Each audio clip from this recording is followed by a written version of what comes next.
I never thought the person I trusted most would be the one to destroy me. My father was my whole world, and when he died, I thought the pain couldn't get any worse. Then I sat in that lawyer's office and heard the words that changed everything. To my daughter, Emily, I leave $1. $1, that's what my father left me, while his wife and her son got millions. But here's the thing they didn't know. That $1 wasn't the end of my story. It was just the beginning. I never thought I'd be standing here, telling this story to anyone. But the truth has a way of demanding to be heard, and after all these years, I can't keep it inside anymore. My name is Emily. Emily Rose Holloway. And this is the story of how I lost everything, and how I fought to get back what was mine. It all started on a Tuesday. A crisp, cool October morning in the small town of Ashland, Oregon. I was 22 years old, working as a barista at a little coffee shop downtown, trying to save up enough money to go back to school. I lived in a tiny apartment above a used bookstore, and my life was simple. It was quiet. It was happy. Then the phone rang. I was wiping down the counter, getting ready for the morning rush, when my cell phone buzzed in my apron pocket. I saw my stepmother's name on the screen, Victoria. My heart immediately sank into my stomach. She never called me. We weren't close. We had never been close.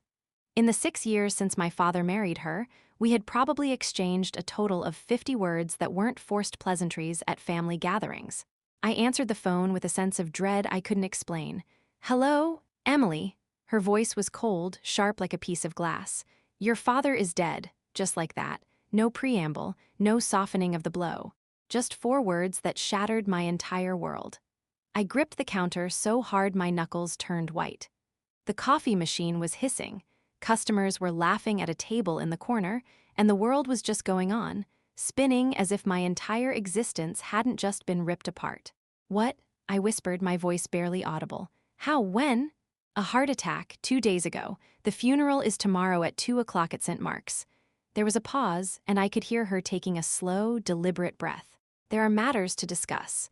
The reading of the will is scheduled for the day after the funeral. You should be there." And then she hung up. I stood there for I don't know how long, holding the dead phone to my ear. My father. The only real family I had left. My mom had died when I was 12, and my dad had been my rock, my anchor, my hero. He was a big, warm man with a booming laugh and hands that could build anything. He owned a successful construction company in town, Holloway and Son, a name that was a bit of a family joke since he never had a son, only me. He had rebuilt our lives after Mom died.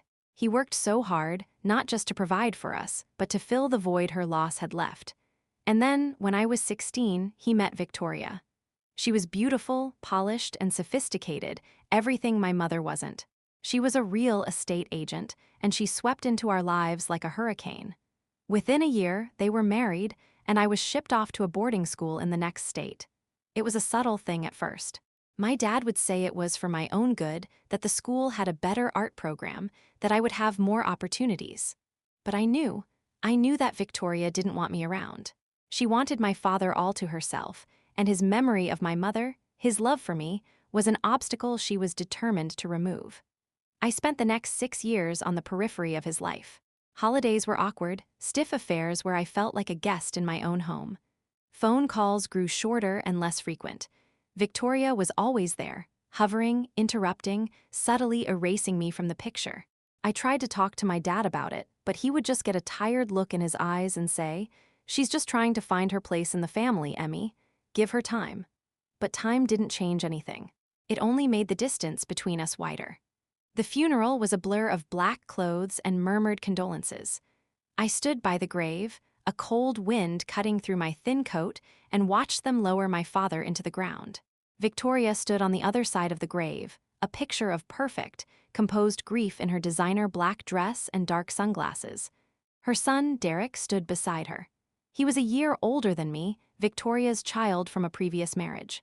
He was arrogant, entitled, and had always looked at me like I was a bug he wanted to squash. They made a perfect pair. I felt so alone. So incredibly, profoundly alone. The next day, I found myself sitting in the wood-paneled office of my father's lawyer. A kind, elderly man named Mr. Abernathy who had known me since I was a baby. Victoria and Derek were seated across from me on a plush leather sofa. Mr. Abernathy cleared his throat, adjusted his glasses, and began to read. It was my father's last will and testament. He spoke of small bequests to charities, to old friends, and then he got to the main part. To my beloved wife, Victoria, I leave the family home on Maple Street, its entire contents, and a sum of $500,000 from my personal savings. Victoria gave a small, satisfied nod. To my stepson, Derek, whom I loved as my own, I leave my vintage 1967 Ford Mustang, which we restored together, and a sum of $200,000 to be used for his future endeavors. Derek smirked, running a hand through his perfectly styled hair. Mr. Abernathy paused, and his eyes met mine. They were filled with a sadness that made my blood run cold. And to my daughter, Emily, he continued, his voice quieter now, I leave the sum of $1 and my sincerest wish that she uses it to build a life she can be proud of. The room went silent. So silent I could hear the frantic beating of my own heart. $1. My father, the man who had tucked me into bed at night, who had taught me to ride a bike, who had cried at my high school graduation, had left me $1. I felt like I'd been punched in the gut. All the air left my lungs. I couldn't breathe. I couldn't think. I just stared at Mr. Abernathy, waiting for him to say it was a mistake, that there was another page, another document. But he just shook his head slowly, his eyes full of pity. Then I heard it, a soft, barely suppressed giggle from across the room. I looked up. Derek was covering his mouth with his hand, his shoulders shaking with silent laughter. And Victoria, the perfect widow, had a tiny, almost imperceptible smile playing on her lips, a smile of triumph. Something inside me snapped, not in a loud, screaming way. It was a quiet, cold snap, like a branch breaking under the weight of ice. The shock and grief were instantly replaced by a burning, icy rage. I knew, with a certainty that went to my very core, that this wasn't my father's wish. This wasn't the man who had held my hand and promised me he would always take care of me. This was Victoria's doing. "This is a mistake," I said, my voice shaking. "My father would never, he wouldn't do this." Victoria finally looked at me, her expression one of practiced sympathy. "Oh, Emily," she sighed, her voice dripping with false sweetness. "I know this is hard to hear. But your father, well, he changed in his last years. We grew very close. He told me everything. He felt that you had distanced yourself from him, that you had chosen your own life over your family. This was his decision." "That's a lie," I shouted, standing up. "You kept him from me, you sent me away." Mr. Abernathy held up a placid hand. "Please, Emily, there is no mistake. The will is legally sound. It was witnessed and notarized. Your father was of sound mind when he signed it just 6 months ago. 6 months ago. I hadn't seen him in over a year. Victoria had always had some excuse. He was tired. He was busy. He was on a business trip.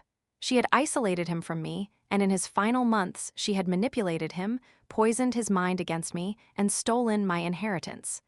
I looked at the three of them. The smug lawyer, the gloating stepbrother, and the triumphant stepmother. They had taken everything. My father, my future, my very place in the world. I didn't say another word.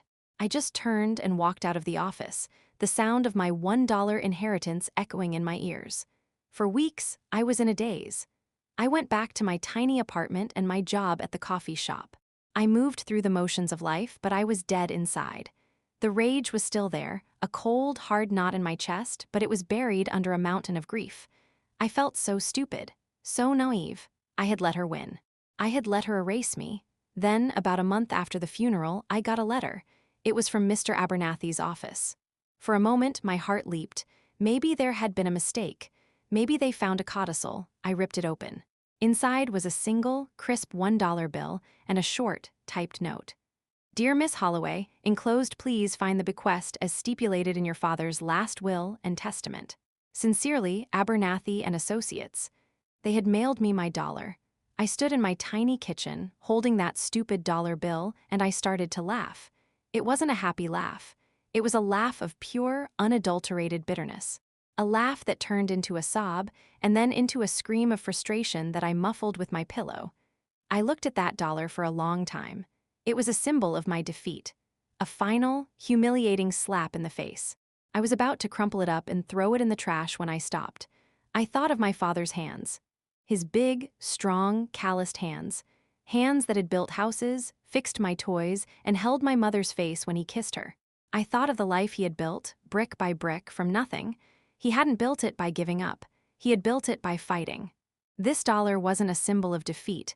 It was a symbol of his final wish. He had wanted me to build a life I could be proud of.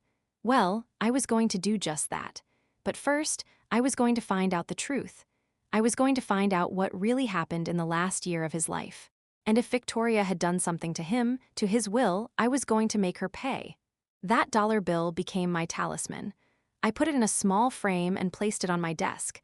It was my starting point, my seed money, my motivation. I started small. I began by going to the county clerk's office and getting copies of all the public records related to my father's estate.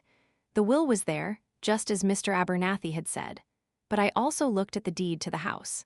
It was now solely in Victoria's name. I looked at the business, Holloway & Son. It had been sold 3 weeks after my father's death to a development company for a price that seemed far too low. The buyer, a shell corporation. I dug deeper. The Shell Corporation was owned by another company, and that company was owned by a man named Derek Whitmore, my stepbrother.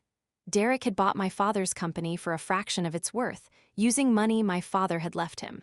It was a classic inside job. They had bled the company dry, sold it to themselves, and cut me out completely. My investigation became my obsession. I spent every spare moment at the library, on public computers, searching through property records, business licenses, and court documents. I learned how to do title searches and how to track corporate ownership through layers of shell companies. It was like learning a new language, the language of legal and financial theft. I was a barista by day and a detective by night. I saved every penny I could. I stopped going out with friends. I stopped buying new clothes. My entire life was funneled into one goal, finding the proof I needed to bring Victoria and Derek down. And then I found something. It was a small detail, buried in the public notice section of the local newspaper from 6 months before my father died. It was a notice of name change for a company. The company was called 3 Oaks Realty, and its registered agent was Victoria Holloway. The name it was changing from was Abernathy and Associates Estate Management. Mr. Abernathy, my father's trusted lawyer, he was in business with Victoria. The pieces started to click into place with a sickening certainty. Victoria hadn't just manipulated my father. She had conspired with his own lawyer to steal his fortune. My next step was the most terrifying one. I went to see Mr. Abernathy. I walked into his fancy office, not as a grieving daughter this time, but as a woman with a mission. He looked surprised to see me and not at all pleased. "Emily," he said, forcing a smile, "this is unexpected. How are you holding up?" "I'm fine, Mr. Abernathy," I said, sitting down across from him without being invited. "I've been doing some research." His smile faltered. "Research on what exactly?" "On my father's estate, on his will, on you." His face paled slightly. "I'm not sure I understand." "The matter is closed." "Is it?" I asked, pulling a folded piece of paper from my bag. I laid it on his desk. It was the public notice for the name change of 3 Oaks Realty. "I found this. You and my stepmother are business partners. You failed to disclose that when you read the will. That's a conflict of interest. That's fraud." He stared at the paper, his face a mask of stone. For a long moment, he didn't speak. Then, a slow, cold smile spread across his lips. It was a smile that chilled me to the bone. It was the smile of a predator who had just realized his prey had wandered into his trap. "You're a very clever girl, Emily," he said quietly. "But cleverness without evidence is just a fantasy. That paper proves nothing. Victoria and I have a legitimate business partnership. It has nothing to do with your father's will." "Then you won't mind if I take this to the State Bar Association," I said, my voice trembling slightly. "Or to the police." He leaned forward, his eyes narrowing. "You do that, and I will sue you for defamation. I will drag your name through the mud. You have no money, Emily, you have nothing. I will take that little apartment of yours, I will make sure you never work in this town again, and I will leave you with nothing but debt." "Is that what you want?" He was right. I had nothing. He was a powerful, wealthy man, and I was a barista with a framed $1 bill on my desk. I had overplayed my hand. I had come in with a slingshot to face a tank. I left his office feeling more defeated than ever. I had the truth, but I had no way to prove it. They had covered their tracks too well. I went back to my apartment and sat on my floor, staring at the wall. I felt like giving up. The knot of rage in my chest was still there, but it was now tangled with despair. They had won. They had taken everything, and there was nothing I could do. I looked at the framed dollar on my desk. My father's face, his warm smile, flashed in my mind. I remembered a story he used to tell me about when he first started his construction company. He had no money, no clients, just a beat-up truck and a lot of determination. He said he got his first big contract by accident. He was at a diner, and he overheard a man complaining to his friend about a contractor who had just gone bankrupt and left him with a half-built house. My dad walked right up to him, introduced himself, and said, "I can finish that house for you. I'll work for material costs, and you can pay me when you're happy." The man took a chance on him, and that was the start of everything. My dad wasn't just a builder of houses, he was a builder of opportunities. He saw a crack and he wedged his way in. He turned a problem into a possibility. I needed to find a crack. I started thinking. Victoria and Derek had my father's money, his house, his company. But what did they want? They were greedy. They always wanted more. And Derek in particular had a weakness. He was arrogant and reckless. He thought he was untouchable. I started watching them. I would drive past my old house late at night. I saw the parties they threw, the expensive cars that came and went. I saw Derek spending money like it was water. He had bought a new sports car. He was always at the fanciest restaurants in town, always with a different woman on his arm. I knew, deep down, that people like that couldn't hide forever. Their greed would be their undoing. I just had to be patient. I had to be smart. I had to be like my father and find my own crack. It came in the most unexpected way. A few months later, I was working my shift at the coffee shop. It was a slow afternoon, and I was wiping down the pastry case when the little bell on the door chimed. I looked up and my heart stopped. It was Derek. He swaggered in, his eyes scanning the room with an air of bored superiority. He walked up to the counter, and when he saw me, a wide, mocking grin spread across his face. "Well, well, well," he drawled. "If it isn't Cinderella, working hard for that dollar, I see." I felt the familiar surge of rage, but I forced myself to stay calm. This was my chance. He was in my territory now. "What can I get for you, Derek?" I asked, my voice flat. He laughed. "Ooh, so professional. I'll have a triple venti soy no-foam latte. And make sure it's hot, not warm. I hate warm lattes." I wrote it down, my hand steady. As I turned to make his drink, I saw him pull out his phone and set it on the counter. It was the newest model, the one that cost as much as my rent. He started texting, his thumbs flying, completely oblivious to me. I made his latte, taking my time. I made sure it was perfect. I walked back to the counter and set it down in front of him. "Here you go," I said. "Hot, not warm." He picked it up, took a sip, and grimaced. "It's adequate," he said, as if bestowing a great compliment. He pulled a crisp $20 bill from his wallet and tossed it on the counter. "Keep the change." He picked up his phone, grabbed his latte, and swaggered back out the door. I watched him go, my heart pounding. Keep the change. The latte was $4.50. He had given me a $15 tip. It was meant to be an insult, a way of showing off his wealth, a reminder of how little that money meant to him and how much it meant to me. But as I watched him get into his new sports car and speed away, I wasn't thinking about the insult. I was thinking about his phone, about how he had been so careless with it. He was always on it, texting, posting, living his life out loud for the world to see. An idea began to form in my mind. It was a dangerous idea, a crazy idea, an idea that would have horrified the person I was a year ago. But that person was gone. She had died in that lawyer's office. The person standing there now was someone new, someone forged in the fire of betrayal and loss. I started talking to people, not about my family, but about Derek.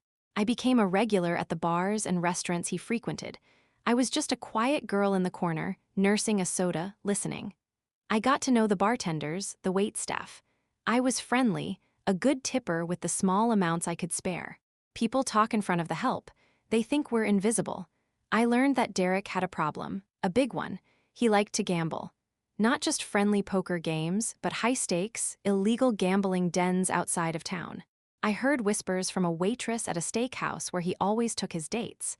She said he'd been in a bad mood lately, snapping at everyone. She overheard him on the phone one night, arguing with someone. She heard him say, "I told you I'll have the money by Friday. Just give me one more week." This was it. This was the crack gambling addiction. And from the sound of it, he was in deep with the wrong kind of people. He had my father's money, but he was burning through it. And if he was desperate, he would make mistakes. I became a ghost. I followed him. I learned his routine. I knew which clubs he went to on Friday nights, which restaurants he frequented, and which backroad tavern was just a front for the poker games he played in on Tuesdays. My big break came one Tuesday night in February. It was freezing cold, and I was parked down the street from that tavern, my old car's heater barely working. I saw Derek's sports car pull into the lot. He got out and he wasn't alone. A big, scary-looking man in a leather jacket got out of the passenger side. They didn't go into the bar. They walked around the back. An hour later, Derek came stumbling out alone. Even from a distance, I could see he was shaking. He fumbled with his car keys, dropped them, and had to bend down to pick them up in the dirty snow. He looked terrified. He got in his car and sped off. I waited. A few minutes later, the big man in the leather jacket came out, talking on his phone. He was laughing, a cold, nasty laugh. He got into a black truck and drove away. I sat there, my mind racing. Derek had lost. He had lost big. And he was scared. A scared, arrogant man with access to a lot of money was a dangerous combination. But he was also a man who was about to get desperate. The next day, I did something I never thought I would do. I called my stepmother. She answered on the second ring. "Victoria," I said, "it's Emily." There was a long, cold pause. "What do you want?" she asked, her voice dripping with contempt. "I want to talk about Derek." Another pause. "What about Derek?" "I know about his gambling problem," I said, my voice steady. "I know he's in debt to some very dangerous people. I saw him last night." The silence on the other end was deafening. I could practically hear her mind working, trying to figure out how I knew what I wanted. "I don't know what you're talking about," she said finally, but her voice had lost its sharp edge. It was shaky. "I think you do. And I think you should be very worried. For him and for yourself. People like that don't just go away. They want their money." "Why are you telling me this?" she whispered, her arrogance completely gone. "What do you want?" "I want to meet," I said. "Tomorrow, at my father's grave, 2 o'clock. Come alone." I hung up before she could respond. The next day was cold and gray. I stood by my father's headstone, looking at his name carved into the marble. I talked to him for a while, telling him what I had found, what I was planning. I told him I was sorry. I told him I loved him. At exactly 2 o'clock, I saw Victoria walking up the path. She was alone, and for the first time since I had known her, she looked small. She looked scared. Her perfect face was pale, and she had dark circles under her eyes. The gambling problem was taking its toll on her, too. She stopped a few feet away from me, her eyes darting around nervously. "What do you want, Emily?" she asked, her voice trembling. "The truth," I said. "I want you to tell me what you did to my father. I want you to tell me about the will." She shook her head, but it was a weak, defeated gesture. "I don't know what you mean." "Yes, you do," I said, my voice hard. "I know about your company with Mr. Abernathy. I know about the shell corporations. I know you manipulated my father and stole his company. And now your precious son is about to lose it all to a loan shark. Karma is a funny thing, isn't it, Victoria?" She stared at me, her eyes wide with a mixture of fear and hatred. She was trapped, and she knew it. "What are you going to do?" she whispered. "That depends on you," I said. "You're going to give it all back, the house, the money from the company, all of it." "I can't," she cried. "It's gone. Derek, he's taken so much of it. I don't have it anymore." "Then you'll find it," I said. "You'll sell the house. You'll sell your jewelry, your cars, everything. You will return what's left of my inheritance to me. And then, you and your son are going to leave this town and never come back." She looked at me, her face a mask of despair. She was calculating, even now, trying to find a way out. "And if I don't?" she asked, a final flicker of defiance in her eyes. "Then I go to the police," I said calmly. "I tell them everything I know about Derek's illegal gambling debts, and then I go to the friends he owes money to. I tell them where he lives, where he works, where he hides. I don't think they'll be as nice as I'm being." The flicker of defiance died. She knew I meant it. She knew I had nothing left to lose. "I need time," she whispered. "You have 1 week," I said. 1 week to sell everything and give me a cashier's check for $400,000. That's what my father's company was worth, and that's what I'm taking back. I turned and walked away, leaving her standing there in the cold by my father's grave. I didn't look back. For the next week, I waited. I barely slept. I was terrified that she would run, that she would try something desperate, but I held my ground. Exactly 1 week later, a thick envelope arrived at my apartment. There was no return address. Inside, there was a cashier's check for $400,000 made out to me, and there was a single piece of paper. On it, in Victoria's elegant handwriting, were 2 words. "It's done." I sat on my floor and stared at that check for a long time. I had done it. I had won. I had taken back what was mine, but I didn't feel the triumph I had expected. I didn't feel the satisfying rush of revenge. I just felt empty, tired, sad. I used the money to buy back my father's company. The development company Derek had sold it to was struggling, and they were happy to sell it back to me for a fair price. I changed the name. It wasn't Holloway and Son anymore. It was Holloway and Daughter. I hired back some of the old workers my father had employed. I ran the company the way he would have wanted, with honesty and integrity. A few months later, I got a postcard. It was from a small town in Mexico. There was no message, just a picture of a beach, but I recognized the handwriting on the address. It was Victoria's. She and Derek had left the country. They were gone. I stood in the window of my office, the office that used to be my father's, looking out over the town I loved. I thought about the journey I had been on. The grief, the rage, the obsession, and finally, the quiet satisfaction of justice. Revenge hadn't brought my father back. It hadn't erased the years of loneliness and pain, but it had given me something else. It had given me myself back. It had shown me that I was strong, that I was resilient, that I was my father's daughter after all. I looked at the small frame on my desk. The $1 bill was still there, a reminder of where I started. I smiled. My father had told me to use it to build a life I could be proud of, and I had. But the story doesn't end there. Life has a way of circling back, of bringing closure in ways you never expect. And mine was about to come full circle in a way I never could have imagined. 3 years passed. 3 years of hard work, of rebuilding, of healing. Holloway and Daughter became one of the most respected construction companies in Southern Oregon. We took on big projects, built homes for families, restored old buildings in town. I hired good people, treated them fairly, and remembered every lesson my father had taught me. I still lived in my little apartment above the bookstore. I could have bought a house, a big one, but something kept me there. Maybe it was the memory of who I was when I started, the girl with nothing but $1 and a dream. Maybe it was the fear of becoming like Victoria, someone who let money change who they were. I had started dating a man named Sam, a high school art teacher who came into the coffee shop every morning for his black coffee, no sugar. He was kind, patient, and he didn't know about my past. Not the dark parts, anyway. He knew my father had died, that I had started a business, but he didn't know about the will, the betrayal, the revenge. Those were stories I kept locked away, stories I told myself I would never tell. But secrets have a way of coming out. It was a Tuesday afternoon in October, exactly 3 years after my father's death. I was in my office, going over blueprints for a new housing development, when my phone rang. I didn't recognize the number, but something made me answer. "Emily Holloway," I said. "Emily." The voice was familiar, but I couldn't place it. It was a man's voice, older, tired. "This is Harold Abernathy." I froze. Mr. Abernathy. I hadn't heard that name in 3 years. I had assumed he was still practicing law, still living his comfortable life, still getting away with what he had done. "Why are you calling me?" I asked, my voice cold. "I need to see you," he said. "Please, it's important." "I have nothing to say to you."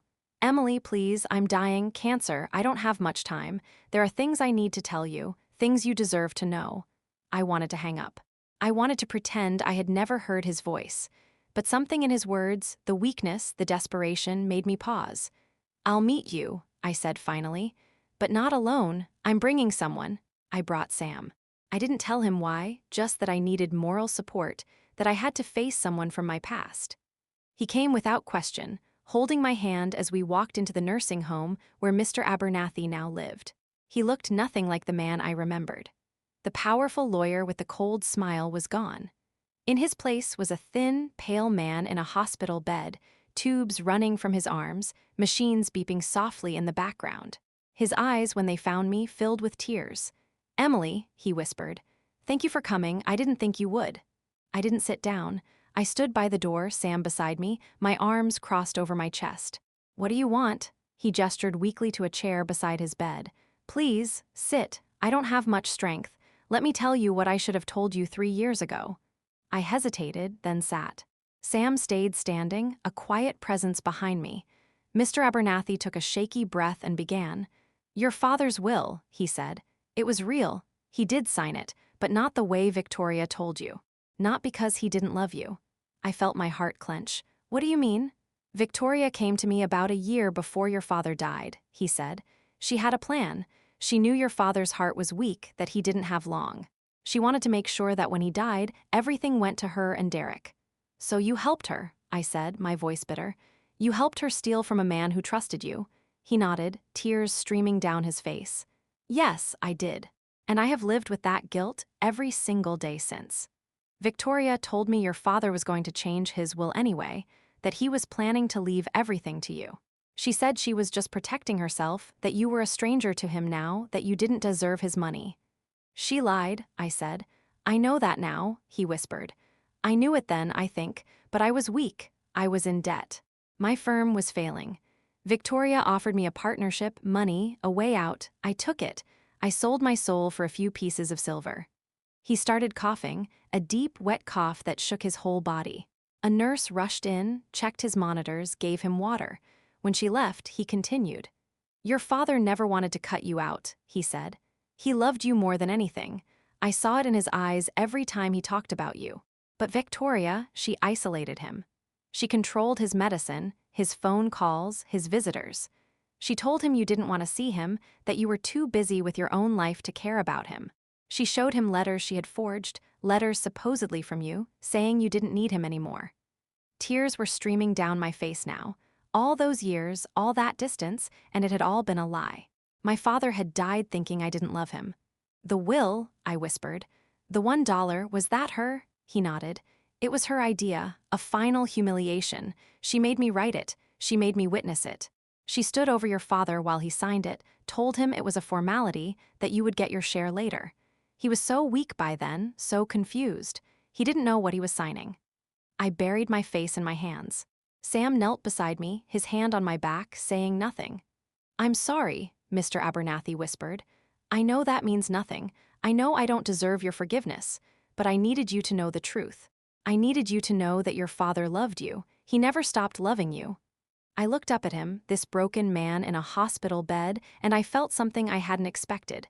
Not rage, not hatred, just a deep, profound sadness. "Why are you telling me this now?" I asked. "Because I'm dying," he said, "and I don't want to die with this on my conscience. I've made arrangements. My lawyer has a letter, a full confession, with all the evidence you would need to take Victoria to court.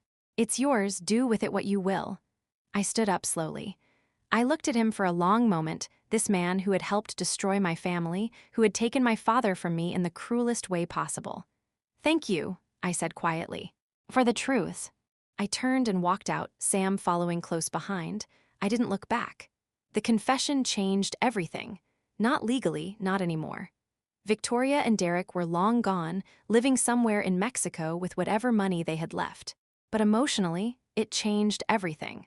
For 3 years, a small part of me had wondered if my father really had stopped loving me, if the distance between us had been my fault, if I could have done more, tried harder, fought to stay in his life.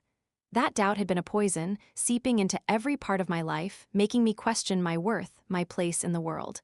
Now I knew the truth. My father had loved me. He had loved me until his last breath. And that knowledge, more than any amount of money, was the real inheritance. I visited his grave the next day. It was a beautiful fall afternoon, the leaves turning gold and red, the sun warm on my face. I sat on the grass beside his headstone and I talked to him. I told him about the company, about Sam, about the life I was building. I told him I loved him. I told him I forgave him, even though there was nothing to forgive. And for the first time since his death, I felt at peace. Life went on. Sam and I got married in a small ceremony in the park, surrounded by friends and coworkers.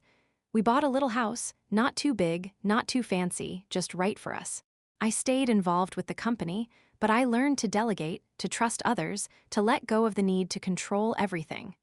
The $1 bill stayed on my desk, still in its frame. It was no longer a symbol of humiliation or even motivation. It was a reminder. A reminder of how far I had come, of what I had overcome, of the Father who had given me everything, even when others tried to take it all away. 2 more years passed. Then, on a rainy Tuesday night, I got another phone call. It was the police. They had found Victoria. She was in a hospital in a small town in Baja California, Mexico. She was alone, sick, and broke. Derek had abandoned her years ago, taken what was left of their money, and disappeared. She had been living on the streets, begging, until someone found her unconscious and took her to the hospital. She had asked for me. She had given them my name, my number. She wanted to see me one last time. I didn't have to go. Everyone told me not to. Sam said she was probably just looking for money, for sympathy, for one last chance to manipulate me. My friends said I owed her nothing, that she had made her choices and could live with the consequences. But I couldn't shake the feeling that I needed to go, not for her, for me, for closure. Sam came with me. We flew to San Diego, then drove across the border to the small, dusty town where Victoria was dying. The hospital was small and understaffed, the kind of place where the paint was peeling and the equipment looked decades old. Victoria was in a shared room, a thin curtain separating her from the other patients. When I walked in, I barely recognized her. She was skeletal, her skin yellowed, her eyes sunken. Her hair, once so perfectly styled, was thin and gray. She looked up at me, and for a moment I saw a flicker of the old Victoria, the hatred, the defiance. But it faded quickly, replaced by something else. Something that looked almost like relief. "You came," she whispered, her voice a dry rasp. I sat in the chair beside her bed. Sam waited by the door, giving us space but staying close. "Why did you call me?" I asked. She was quiet for a long moment, her eyes fixed on the ceiling. "I have no one," she said finally. "Derek is gone, the money is gone, my friends, if I ever had any, are gone. I'm dying alone in a foreign country, and there's no one to even bury me." I felt nothing, no pity, no satisfaction, just a hollow emptiness. "You took everything from me," I said quietly. "My father, my inheritance, my peace." She turned her head to look at me, and there were tears in her eyes, real tears. "I know," she whispered. "I know what I did. I was greedy. I was jealous. Your father loved you so much, and I couldn't stand it. I wanted to be the only one. I wanted to erase you. You almost did." She reached out a shaky hand, grasping at the air. I didn't take it. "I'm sorry," she said. "I know it's too late. I know you can never forgive me. But I needed to say it. I needed someone to know that I'm sorry." I sat there for a long time, looking at this woman who had caused me so much pain. I thought about my father, about his big laugh and his gentle hands. I thought about my mother, about the hole her death had left in our lives. I thought about the years I had spent feeling unloved, unwanted, erased. And then I thought about the man I had become. The woman I had become. Strong, resilient, capable of love, of forgiveness, of moving forward. "I don't know if I can forgive you," I said honestly. "But I'm sorry you're alone. I'm sorry your son abandoned you. I'm sorry your life ended this way." She nodded, a single tear sliding down her cheek. "That's more than I deserve." I stood up to leave. At the door, I paused and looked back. "I'll make sure you're buried properly," I said. "Not for you, for me, so I can let go." She nodded again, her eyes closing, her breath growing shallow. I walked out of that hospital and into the bright Mexican sun. Sam took my hand, and we walked to the car without speaking. Victoria died 3 days later. I arranged for her to be buried in a small cemetery outside of town with a simple marker. I didn't go to the funeral. There was no one to go. When I got back home, I went to my father's grave. I sat there for a long time, telling him everything. About Victoria, about her apology, about the burial. I told him I was finally at peace. I told him I was happy. I looked at the sky, at the clouds drifting by, and I felt him there. Not in some supernatural way, but in the way the sun felt warm on my face, in the way the wind rustled the leaves, in the way my heart felt full instead of empty. He was with me, he had always been with me. And now, here I am telling you this story. I'm not sure why I felt the need to share it. Maybe because the truth really does demand to be heard. Maybe because someone out there needs to know that no matter how dark things get, no matter how much is taken from you, you can find your way back. My name is Emily Rose Holloway. I am my father's daughter. And this is the story of how I lost everything and how I fought to get back what was mine. The $1 bill is still on my desk, right where it's always been. It's a little faded now, a little worn. But every time I look at it, I remember. I remember the girl who thought she had nothing. I remember the woman who discovered she had everything. I remember that sometimes, the smallest things can become the biggest victories. And I remember my father's voice, warm and strong, telling me to build a life I could be proud of. I did, Dad, I did.